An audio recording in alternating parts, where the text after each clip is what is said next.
Have you ever heard of a treasure so vast it could rewrite history? A treasure lost in a single, catastrophic night, guarded by shifting sands and a deadly curse? This isn't a pirate movie. This is the true story of King John's lost treasure, one of Britain's greatest and most enduring mysteries. The year is 1216. England is a kingdom at war with itself. On the throne sits King John, a ruler so despised that his own barons have risen up against him. He's paranoid, cruel, and has an insatiable hunger for gold. As rebel forces close in on London, John makes a desperate decision. He will flee. But he won't go empty-handed. He gathers his royal army and loads wagon after wagon with what is said to be the most magnificent treasure ever collected in England. We're talking about priceless crowns sparkling with jewels, solid gold goblets, ancient relics, and chests overflowing with coins plundered from churches and monasteries. This wasn't just wealth. It was the symbol of his power, his divine right to rule. With this treasure, he could fund his war, bribe his enemies, and reclaim his kingdom. John's escape route takes him towards the east coast of England, to a treacherous, unforgiving place known as the Wash.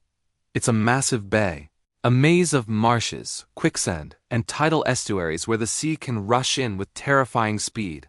Locals knew to cross it only at low tide, and even then, it was a gamble. But John was a king on the run. He had no time for caution.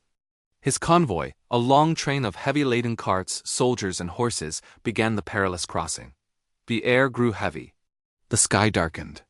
Then, without warning, a freak storm rolled in from the North Sea. The wind howled like a banshee, and a tidal surge, a wall of water, roared into the estuary. The scene must have been pure chaos. Men screaming, horses panicking, the heavy wooden carts sinking axle-deep into the churning mud. The tide rose faster than anyone could react. The king's soldiers, weighed down by armor, fought for their lives against the torrent. The treasure carts, the heart of the entire convoy, were swallowed whole by the murky, swirling water and the grasping quicksand. One by one, they vanished beneath the waves, taking with them a king's ransom. King John himself barely escaped, watching in horror as his entire fortune, his hopes of victory sank into the mire. He reached the safety of a nearby abbey, but he was a broken man. Just days later, he fell violently ill and died. Some say it was dysentery from spoiled food. Others whisper a more sinister tale, that he was poisoned by a vengeful monk. A few even claim he died of a broken heart, grieving for his lost treasure. Whatever the cause, the hated king was dead, and the secret of his treasure's exact location died with him. And so the legend was born. For over 800 years, the story of King John's treasure has captivated historians, adventurers, and treasure hunters. Imagine what it would be like to find it. Generations have scoured the marshes of the Wash, armed with ancient maps, shovels, and sheer determination. They've braved the same treacherous tides that claimed the treasure, but the landscape itself is the greatest guardian. The Wash is constantly changing. The channels and sandbanks shift with every tide, burying the past deeper and deeper. What was solid ground one day could be a deep water channel the next. But what if modern technology could succeed where centuries of searching have failed? In recent years, sophisticated equipment like ground-penetrating sonar has been used to scan the area. And guess what they found?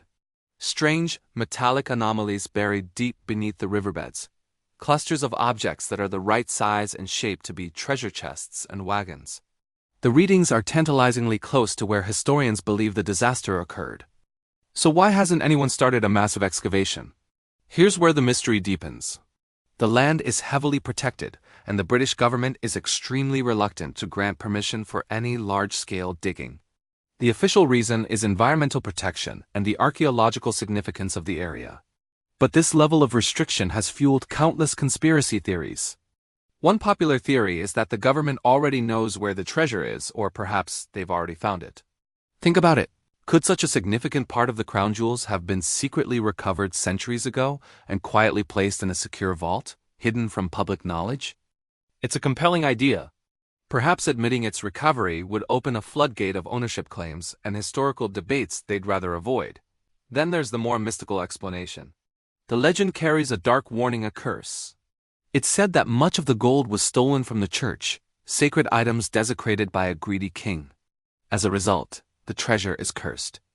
The most famous part of the lost hoard is the so-called cursed crown of King John, Legend has it that any monarch who wears this crown will suffer a short and unhappy reign, their throne forever unstable. Is it possible that the treasure remains buried, not just by mud, but by a powerful curse that wards off all who seek it? So what do you believe? Is a fortune of medieval gold and jewels still waiting in the dark mud of the Wash, protected by the shifting tides? Has it been secretly recovered and hidden away in a government vault? Or is it guarded by an ancient curse, a final act of revenge from a hated king? The mystery of King John's lost treasure is more than just a hunt for gold.